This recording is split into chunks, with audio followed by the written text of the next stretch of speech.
and they have an animal that shows that character quality, then they have a Bible character that also shows that character quality and why, and then a lot of background information. So we used to use the character sketch with our kids a lot, and I actually, at one point, I used to read, my seventh graders, I used to read the animal story of it, and it was funny, there was a parent that came in once and she says, "Yeah, you're reading the character sketch." She says, "My son found it on our library, in our bookcase." And that she said, the grandpa had given it to us and it was just collecting dust, and he took it out and he started reading it to his younger brother. So that was good. So last week, some of the things we did, we talked about Corrie ten Boom. We showed her at at the end of her, near the end of her life, talking about the weaver and talking about her. There is no pit so deep that God is not deeper still. And then about the poem about the weaver, about we only see the underside of the tapestry. God sees all of it. We maybe just see the dark threads, but he's weaving in there the gold and silver threads too. And then the powerful example of forgiveness, what she had been through. And then one of the guards from Ravensbrück came up and said, "I become a Christian, and I hope you will forgive me, and he put out his hand, and she was hesitant. And then when she finally did, she felt just an electrical current flowing through. That it was an act of the will. It certainly wasn't her emotion, because the emotions came back of her sister dying, and that was a big forgiveness. We talked about Potiphar's wife. She was not a nice person. She was a schemer, a temptress. And I think it's interesting, Joseph's strong resistance. He must have been, like we talked about, really taught by Jacob. I don't think Jacob did much teaching with the older 10. But with Joseph, I think he really sat him down and he really drilled into him the providence of God and the God Almighty, El Shaddai. And then, because one of the things he said was, how could I sin against my employer? You're married. And then, how can I sin against God? That was the clincher for him. I'm not going to do it. And of course, he ran away and rejected her. And the old thing about a woman scorned, she was ready to get even. So she plotted a revenge, set a trap, and it worked.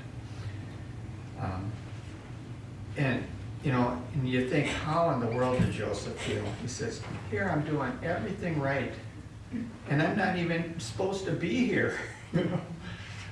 My brothers sold me, and I'm doing the best I can, and I resisted temptation, and what do I get for it? Well, it doesn't seem like the Bible doesn't say he felt that way. I think I probably would have felt that way. And it must have been that Potiphar suspected his wife of lying, because the way he treated the situation, he couldn't really embarrass, all the society people by accusing his wife. So he put him in the political prisoners jail. Still probably wasn't that great of a place, but he probably told the jailer too, we're just thinking about this, it's not in the Bible, but probably told the jailer, this guy's really good. He really took care of my household. And he was there for, 8-9 years doing that job. But the thing is, in the providence of God, God was using that time to train him to be an administrator. And then he got his master's degree in administration working in the prison. And of course the jailer is thinking, man, this is great. This guy's going to do it all. I can just go have coffee all the time. That's what one of the teachers said once when he got a student teacher. He said, here's the keys. See ya. That's not what student teaching is supposed to be about. So the sentence could have been worse. He could have just said, off with his head. And that's what, when he's the chief executioner, it was certainly within his power, no questions asked. He wasn't gonna have a trial as a slave. Even if Perry Mason had been called in, he probably would have been the first case Perry lost. So, and then we talked about Alexander Solzhenitsyn. He was a famous Russian dissident. And he talked about how prison changed him for the good. Now, I don't want to have prison change me for the good. But then one day he got those new cellmates, the butler, or the wine tester, and the baker. And it's amazing because the Bible says that, he goes up to them, he says, why the long face? That wasn't a joke, but and here he is, being unjustly put in there, and still he has time to reach out to somebody who's hurting, obviously. And they're saying, kind of like, well, thanks for asking. Well, we had this dream last night. He says, tell me it. He says, God gives dreams, and God can interpret them. He always gave credit to God. And I can't help but thinking about Daniel, and basically a lot of the same situation. But he would give glory to God. He never forgot God. And of course his dreams proved accurate. The baker's thinking, man, that was a good interpretation. Here's mine. He says, well, in 3 days you're going to be hung up and the birds are going to peck on your head, Oh. and then before the wine tester, who was a very trusted man in the castle, in the society, he went back and Joseph said, and this is the first time we ever hear Joseph really complaining. He says, I'm here unjustly. Put in a good word for me when you get up there. He says, no problem. Well, it was 2 years. 2 years. I'm sure he's waking up every morning thinking, this is the day. But once again, it was God's providence, God's planning. The time wasn't ripe for that to happen. And God is never late, okay? And that's something but he will show up. And then there's really that rags to riches story. So, today's lesson, really, when you read this it would almost make a good soap opera, Joseph's life. As the world turns, starring Joseph, son of Jacob. But it's more than the story of Joseph. It's the story of God in his providence bringing salvation to the world. At this point in Jacob's life, God's promise was, you're going to be a blessing to everyone. They weren't being a blessing even among each other. God had to do a big work in that family's life. God had to get them out of Canaan for a while so they could grow into a great nation of 2-3 million people. So Pharaoh then, the butler, or the wine tester finally says, you know what? He says, I remember a guy in prison. And all the wise men, all the magicians, Pharaoh told them the story, and they said, man, I don't know. Once again, a lot like Daniel. Now, it doesn't say he was going to chop off all their heads, but he is disappointed. And so, remember in the little video clip we showed, or I talked about anyways, where the chief wine tester, he says, once he said that, and Pharaoh's saying, it's been 2 years, why didn't you tell me sooner? It's being really ungrateful to this guy in prison. So he said, take him away. That was extra biblical. So of course, we saw the little clip of, which was done very well with the video of what the dream was. So the 7 cows, quote unquote, they were probably oxen, being eaten by the skinny ones. Now that's really weird. If I had a dream like that, I'd probably think, well, it was something I ate, or I'm under stress. And then, there's a repeat. The sequel was the good grain, 7 ears of corn. It's really probably, it was wheat. Corn was a New World crop. And then 7 shriveled ears of grain came and devoured that.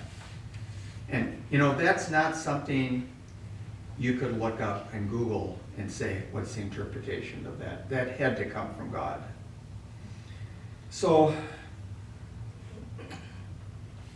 one of the things that, I think Joseph did during that time was the old saying, if life gives you lemons, make lemonade. And I think he did that. So, let's read chapter 41, verse 14. We're in chapter 41 and 42.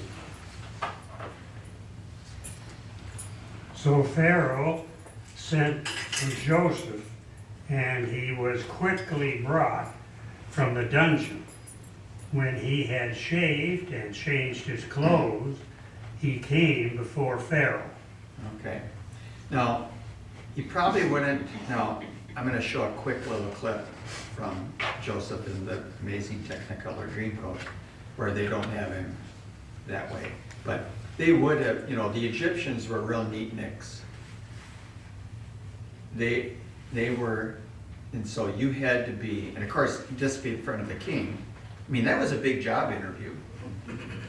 We used to kid at school, if somebody was wearing a suit coat and a tie, we would say, "What, do you got a job interview after school?" Or if you saw somebody strange with a suit coat, you'd think, well, there's an administrator in the building. So I'm sure he was shaved. He probably had a scruffy beard. Cleaned up. He cleaned him up, right? But Joseph is very clear again. God gives grace for interpretation of dreams. And Pharaoh believes him. Now, why would he, he's going by the word of this guy who probably was a faithful servant, but he brought him out. It's kind of a big risk. What if it was a fake interpretation? I mean, Joseph could have come up with, just to kind of protect his own, and he could have said, well, this means that, everything's going to go great. Everything's going to go great. Oh, okay. That would have been a big mistake. Remember in one of the stories in 1 Kings, where it was Jehoshaphat and I think Ahab, and they're talking, about this battle coming up.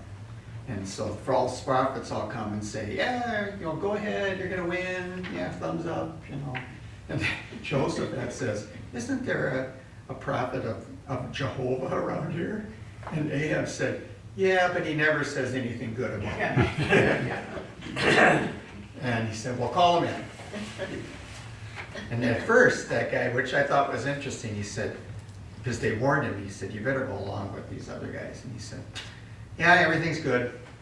And Ahab said, you're lying, tell me the truth. He says, well, you're not coming back. And then they put him in prison.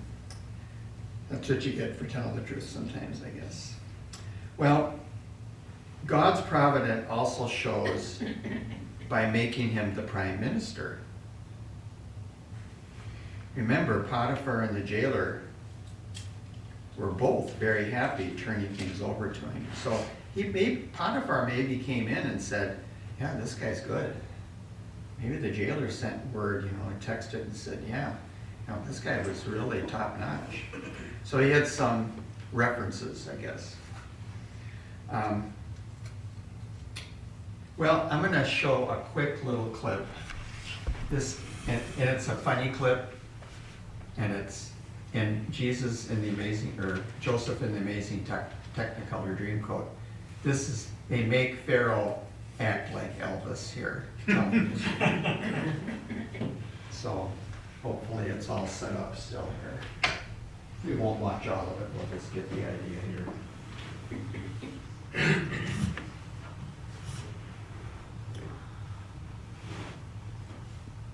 My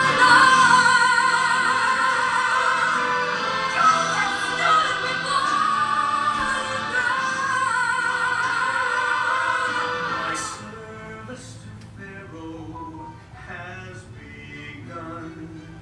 Tell me your problems, mighty one. Pharaoh is in the building. I'm stronger and alone than the banks of the river when the 70 fat cows came out of the Nile. Right behind these fine healthy animals, 7 other cows that were skinny and white. And they're the females in the back, cause we're so fun to do. Oh, didn't make them bad like I thought them all, such a sucker should. Oh no, because the females were as thin as they had ever been. Oh, this dream has got me back to Tuesday. What does it mean? So there you go, so pretty humorous adaptation. That wasn't Bible, that was extra biblical. Yeah. Okay.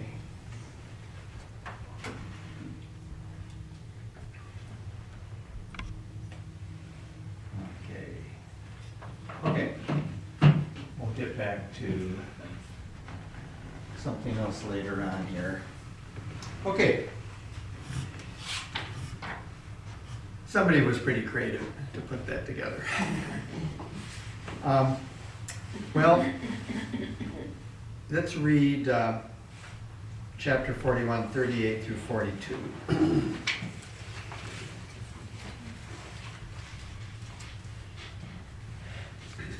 So the advice was good in the eyes of Pharaoh and in the eyes of all of his servants. Pharaoh said to his servants, "Can we find such a man as this, a man to whom is the Spirit of God?" Then Pharaoh said to Joseph, "Inasmuch as God has shown us you all this, there is no one as discerning and as wise as you. You shall be over my house, and all my people shall rule according to your word. Only in regard to the throne will I be greater than you." And Pharaoh said to Joseph, "See, I have set you over all the land of Egypt." I mean, you know what, a turn of events in one day. Yeah, from prison to, To the palace, Yeah. to be second in command of the most powerful, at that time, the most powerful country in the world. That's pretty good.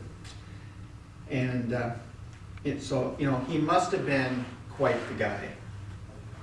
I mean, he must have been really impressive. And plus, God was working.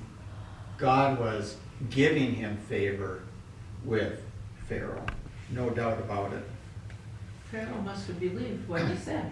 I Yes. mean, it isn't that it was proven, right? I mean, we have the, you know, we can look back Yeah, and right. say, yeah, it did happen. At that point, Pharaoh didn't have that. Yeah, he would have looked real bad, you know, if things hadn't turned out that way. After 7 years, it's another 7 years of plenty. What's going on? Of course, maybe at that point Joseph would have lost favor. So Egypt depends on irrigation even today. The Nile is the lifeblood of that country. And of course, it starts, that was one of the big searches, right? What's the source of the Nile, you know? Livingston and Stanley were looking for it. They had a lot Livingston looked for it for years and years. I don't think he ever really found the real one. But he trudged around Africa. Kind of a side story there. But that depends on the rainfall up in the mountains to supply the Nile. Because they only get about 1 inch of rain per year in the main part of Egypt. That's not very much. So if you don't have irrigation, you're stuck. I remember years ago visiting, I think I told this story before, of Diane's uncle's farm, and it was a drought year in South Dakota. And the corn, I mean, this was August, it was about that big. And the uncle said, he said, if I had bought irrigation, he said, it would have paid for itself in 1 year. So that was kind of the predicament there. They were so dependent on the Nile. And of course they built the Aswan Dam, centuries later, which helps harvest or, builds a big reservoir behind so they could use it for more irrigation. That happens here in the United States too. And the problem is, when there is a drought year, like the Platte River in Nebraska and the Colorado River, there's not much left of it because people are pumping things out all the time. They say when the Colorado River flows into Baja, it's just a trickle. It just basically disappears in the sand. Yeah. There's just a delta there, and it's, yeah. They're having a problem, visiting the dam over there by Las Vegas. Oh, That yeah. is Yeah, down. the Hoover. Lake, Hoover Dam. Lake Mead. Yeah, Lake it's Mead. down, unbelievably down. Yeah. Yeah, you just, we depend so much on water. I mean, the whole West was, when they first found it, those explorers went out, they said it will never be used because there's not enough rain. And then they built dams and pumped water, and it was rich soil. So let's read 41, 43 through 45. He had him ride in a chariot as his second in command, and men shouted before him, "Make way!" Thus he put him in charge of the whole land of Egypt. Then Pharaoh said to Joseph, "I am Pharaoh, but without your word no one will lift a hand or foot on Egypt." Pharaoh gave Joseph the name Zaphanath and gave him Asenath, daughter of Potiphar, priest of On, to be his wife. And Joseph went throughout the land of Egypt. So, isn't that amazing? Nobody will be able to lift a hand, without your word. And he gave him the seal, of course. That was, his word basically reflected Pharaoh's. Now, J. Vernon McGee talks about why in the world would Pharaoh have believed Joseph, because we kind of mentioned that. He says there may be a very practical reason for Pharaoh's accepting Joseph so readily. Many scholars hold that the Pharaoh at this time period in history were of the Hyksos kings. Hyksos were not native Egyptians, but were Bedouins from the Arabian desert. They were a nomadic group, and for a period they came in and took over the throne of Egypt.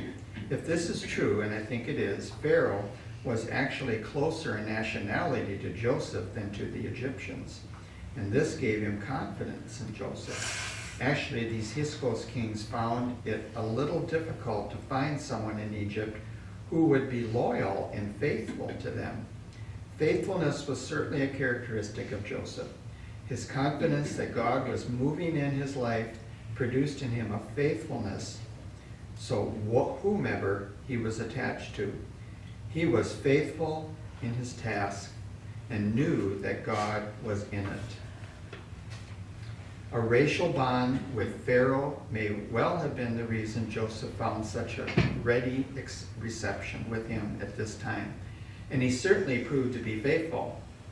By the way, the Hyksos kings were later expelled from Egypt, which I believe to be the reason that in Exodus 1:8 we read, Now there arose a new king over Egypt, which knew not Joseph.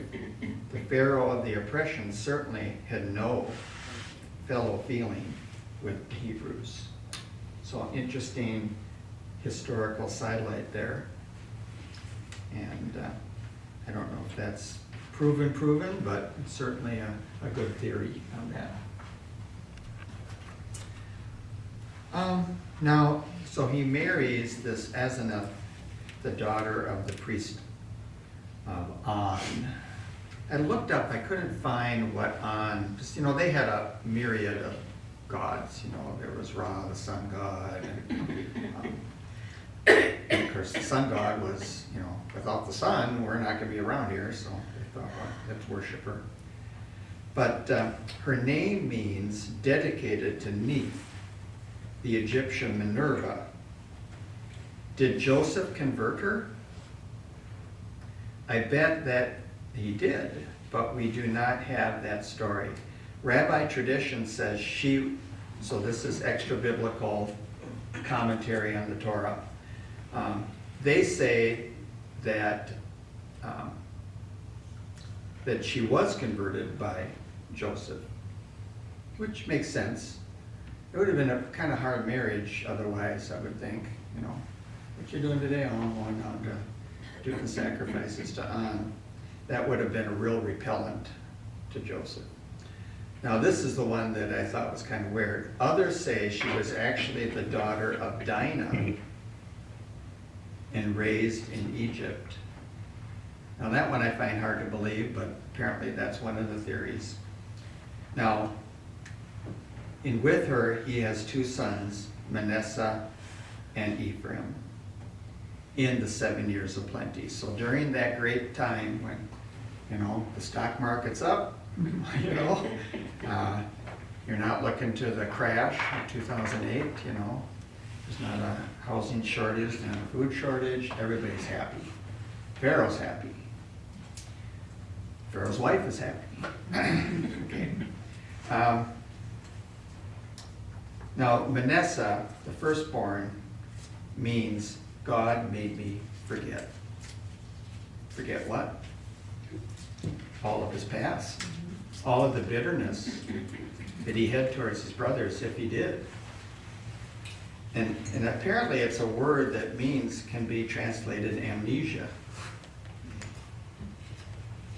Now, Ephraim means God has made me fruitful in a foreign land. Now that's wonderful too.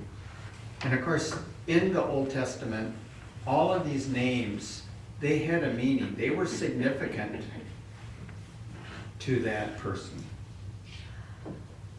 They meant something and that's why, remember the old name plaques you could buy from Midwest Challenge with the name and then, a Bible verse and then a definition of that name, whether it means faithful or whatever. Well, now, he was only 30.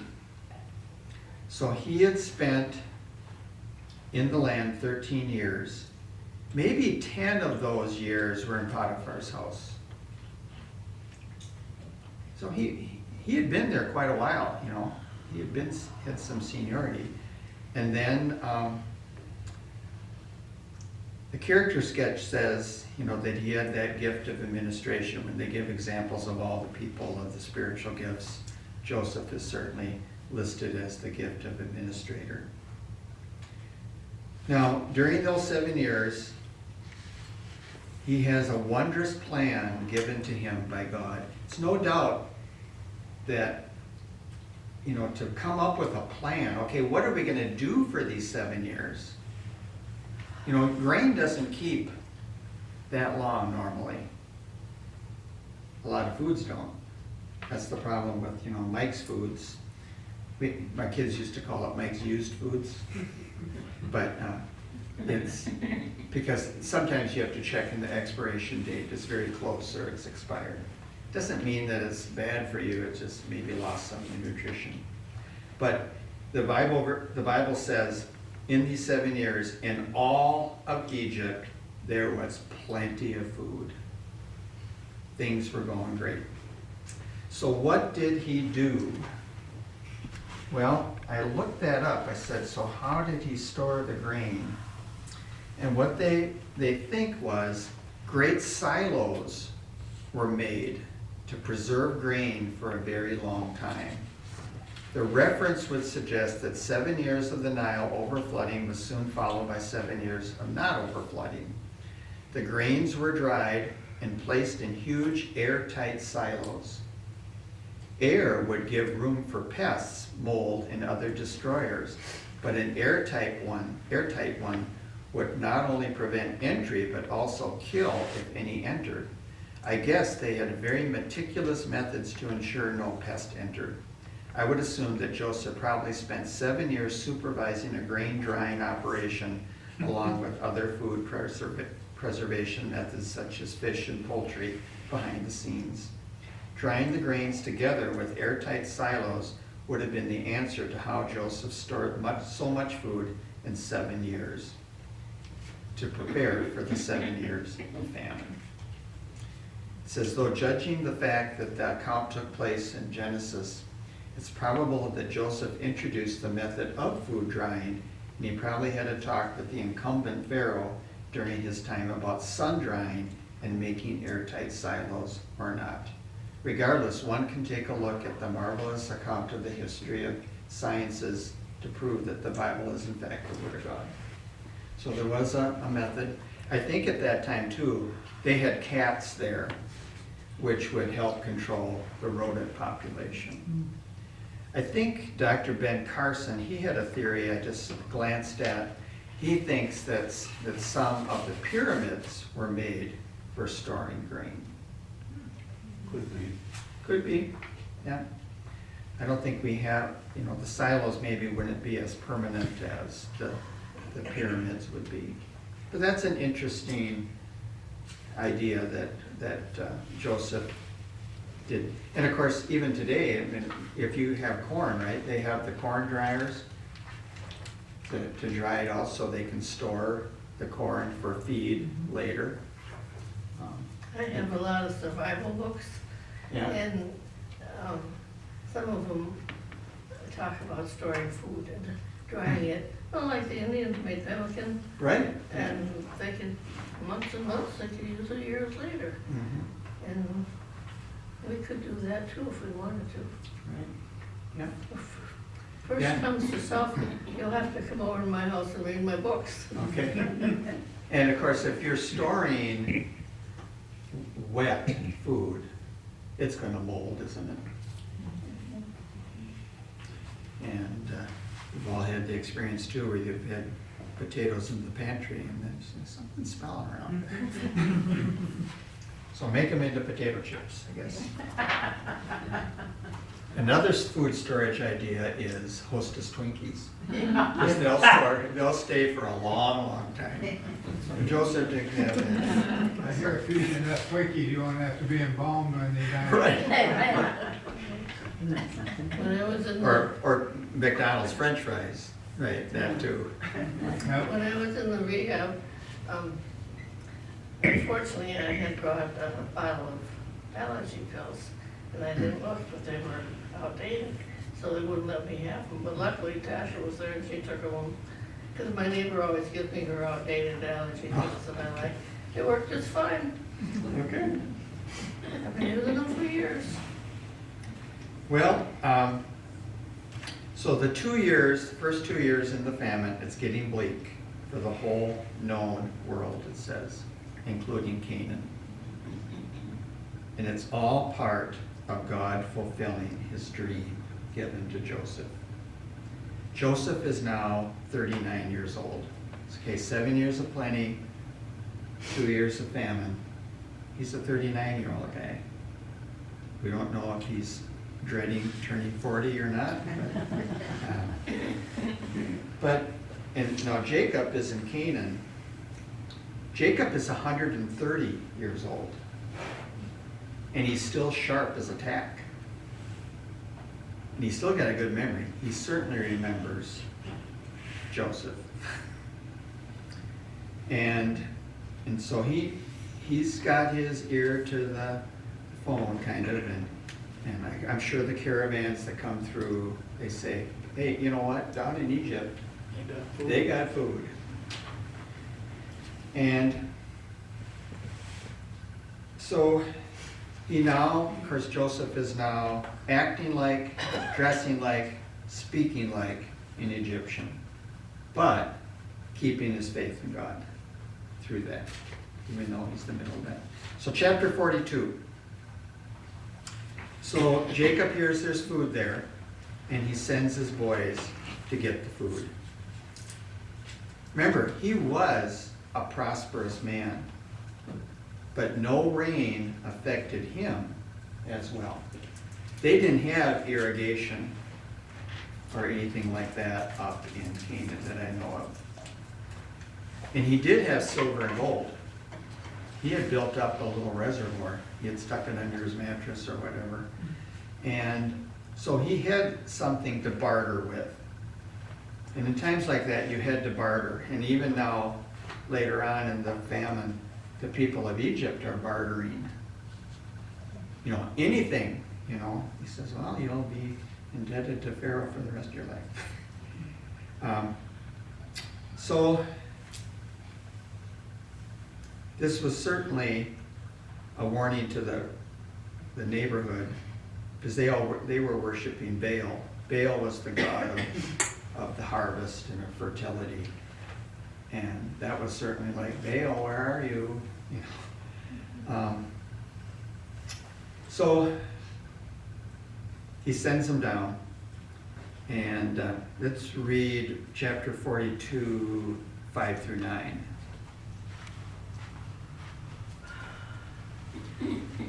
So Israel's sons were among those who went to buy grain, for there was a famine in the land of Canaan also. Now Joseph was the governor of the land, the person who sold the grain to all its peoples. So when Joseph's brothers arrived, they bowed down to him with their faces to the ground. As soon as Joseph saw his brothers, he recognized them, but he pretended to be a stranger and spoke harshly to them. Where do you come from? He asked. From the land of Canaan, they replied, to buy food. How far? How far am I supposed to read? Oh, I'm sorry, to 9. Okay. Although Joseph recognized his brothers, they did not recognize him. Then he remembered his dreams about them and said to them, you are spies. You have come to see where our land is unprotected. That's through 9. Yeah. So they go there, and of course the backstory of that too is Jacob is saying, no way, Hosea, are you taking Benjamin along. Once again, he didn't learn the lesson of playing favorites. Basically, he's saying, if one of you don't come back, that's kind of okay. But if Benjamin doesn't come back, it would break my heart. And now, you know, Benjamin was the new favorite, and we don't know if he got a coat as well. So one idea here, we're going to see a little video clip of this. Did Joseph have any idea that they might come? Was he thinking, I wonder what's happening back home? I wonder if my family is starving to death. Because people were coming from all over. And you know, he apparently was a really hands-on administrator, because he was sitting that day when the people came to ask for food. So let's watch a little bit of this from that.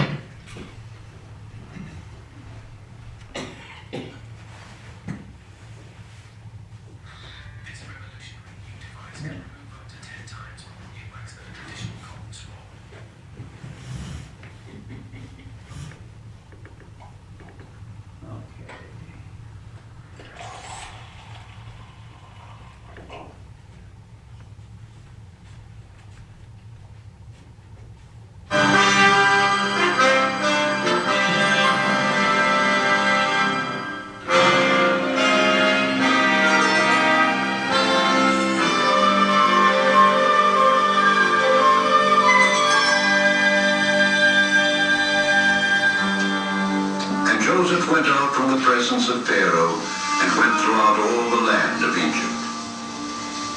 And in the 7 plenteous years the earth brought forth by handfuls.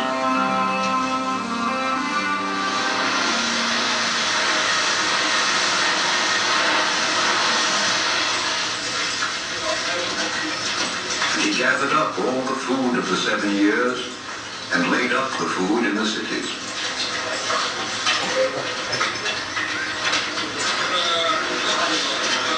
And Joseph gathered corn as the sand of the sea, very much, until he left numbering, for it was without number.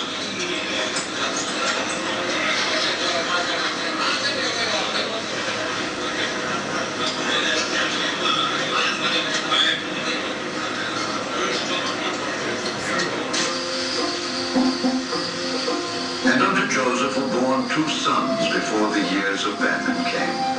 And Joseph called the name of the firstborn Manasseh, for God, said he, hath made me forget all my toil and all my father's house. And the name of the second called he Ephraim, for God hath caused me to be fruitful in the land of my affliction. And the 7 years of plenteousness that was in the land of Egypt were ended. And the 7 years of dearth began to come, according as Joseph had said. And the dearth was in all lands.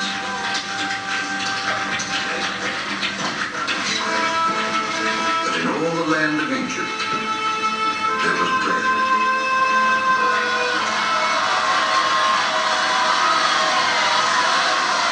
When all the land of Egypt was famished, the people cried to Pharaoh for bread.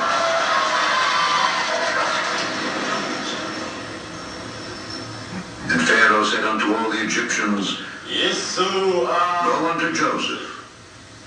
What he saith to you, do. And the famine was over all the face of the earth. And Joseph opened all the storehouses. He sold unto the Egyptians, and the famine waxed sore in the land of Egypt. And all countries came into Egypt to Joseph for to buy corn, because that the famine was so sore in all lands. Now when Jacob saw that there was corn in Egypt, Jacob said unto his sons, Why do ye look one upon another? And he said, Behold, I have heard that there is corn in Egypt. Get you down thither, and buy for us from thence, that we may live and not die. And Joseph's 10 brethren went down to buy corn in Egypt. But Benjamin, Joseph's brother, Jacob sent not with his brethren. For he said, Lest peradventure mischief befall him.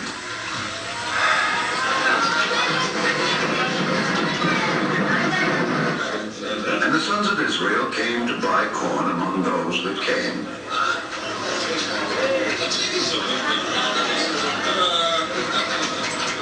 And Joseph's brethren came and bowed down themselves before him with their faces to the earth. And Joseph saw his brethren, and he knew them, but made himself strange unto them, and spake roughly unto them. And he said unto them, Whence come ye? And they said, From the land of Canaan to buy food. And Joseph knew his brethren, but they knew not him.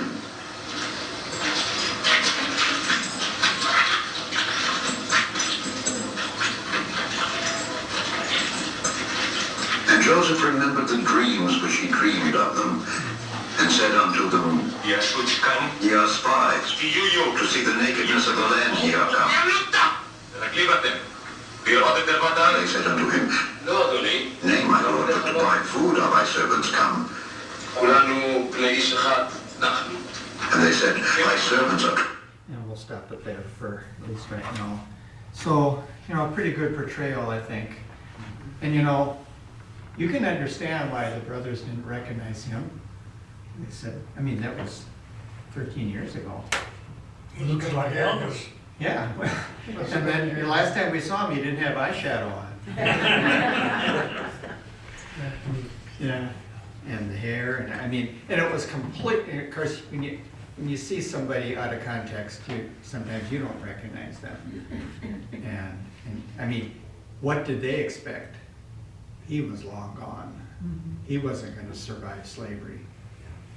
Even if you looked like him, they would say, Yeah, they would say, well, he looks probably familiar. not lying. I mean, Ken hasn't changed at all in the last 13 years. Oh, yeah? I disagree. Okay. So Joseph has a plan to get info out of them. So he wasn't being vindictive here. I think he really wanted to know, have these guys changed at all? And what was he suspicious of? Benjamin had been knocked off too. And you notice that one little clip too where Jacob is saying, oh, Benjamin's not going.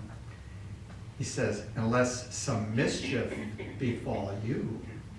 I think Jacob, Israel, I think he was always a little suspicious of the whole, something smelled rotten in Denmark or Canaan. So, he couldn't hire a private investigator or whatever, but I think he felt like something was amiss. And he didn't want that to happen to Benjamin. And Joseph wanted to know, is Dad still alive? And is Benjamin still alive? How am I gonna, if I just give them the food, they're gonna leave. I might not see them for a couple of years. So he starts asking some questions. So they even say at this point, we have a brother, but there were 12 of us, and one's back home and one's no more. I like the portrayal there too, where Joseph he sees them all bowing down, and he goes like this, like, oh my goodness. And he remembers the dream. And of course the brothers had no clue what was going on. Now, he locks them up for 3 days in the kind of the local Bastille. It probably wasn't a real nice prison, but it may be, he was testing them. You could say, well, I'm going to give them a little taste of the medicine I had all those years, but it doesn't seem to fit Joseph's character. And when he lets them out, he said, this do and live, for I fear God. Now, you're in a place where there are myriads of gods, but he's talking about the God of Jacob and Isaac and Abraham. That should have been maybe a little clue to the brothers, like, what's he doing? But that must have been a puzzler. So here's the deal. They're going to have to bring Benjamin back. If you want any more food from me, to prove that you're truth-telling. And then Simeon is left as a hostage. Kind of like, why him? He was the second born. And during this discussion too, while they're saying, they're starting to talk with each other, and Joseph knows what they're saying, and they don't know that Joseph knows what they're saying. I remember that happened once with my daughter, who's bilingual down in Colorado, and there were some repairmen in the next townhome, and they were coming out, really bad mouthing the owner there and stuff, in Spanish. And they didn't think this little white gal over here knew what she was saying, but she could understand it all. Well, I'm sure Joseph is just sitting back and he's not letting on. So Reuben is saying, didn't I tell you? You didn't listen to me. And was this the first discussion they had about it in 13 years? I mean, I think mum was the word. They didn't want to get caught talking about it and have one of the servants or one of the kids go blab to Jacob. So they're talking about it. And maybe that's why he didn't take the firstborn Reuben, because Reuben was showing maybe a little class, although it's kind of a blame game thing. It's your fault. Anyways, so he was the second born. And the other possibility is maybe they all met together. Who's gonna stay? Who's gonna stay? You wanna stay? You wanna stay in prison here? And then they maybe cast lots. That was the way they often figured things out. So we're gonna cast lots, fell on Simeon. And, you know, they started thinking like this was karma. You know, what comes around goes around. You know, we did, and they're starting to, you know, the guilt, which they've held in for 13 years, they're starting to feel. But Joseph understood it all, but he had another trick up his sleeve. He put their money back in the bags. On the way back, one of them discovered it, and they go, oh, no. Now he's going to accuse us of being thieves. So then they come back, they tell Jacob the story. Yeah, there's this guy here, and he's really mean. And he said, we can't get any more food unless we bring Benjamin. And Jacob's saying, why did you even tell them? Lie about it or whatever, you know. He said, well, we didn't know. He was just asking questions, so we told him. And Jacob is very pessimistic and sad. He doesn't know the verse from Romans. All things work together for good. And Jacob tended to be kind of pessimistic. So he never moved on from losing Joseph. If his sons really loved him, they had pangs of guilt every day. You know, losing a child is a really hard thing for a family. There's always a hole in that family where that child should have been. And many marriages fail after losing a child. So he could not bear to lose Benjamin. But once again, he's showing his favoritism. Well, Simeon. You know, and I don't think Simeon was thrown in, you know, the worst of the worst. It was probably a white-collar prison. I don't know. But Jacob finally realizes his family will starve unless he goes.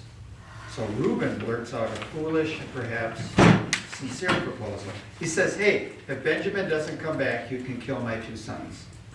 Like, really? You're going to, he's going to kill his own son and kill 2 grandsons? Are you kidding me? So, once again, though, it's clear Jacob values Benjamin over the other 10. And at this point, they're thinking, Dad, I don't know. But then he finally says, okay, go.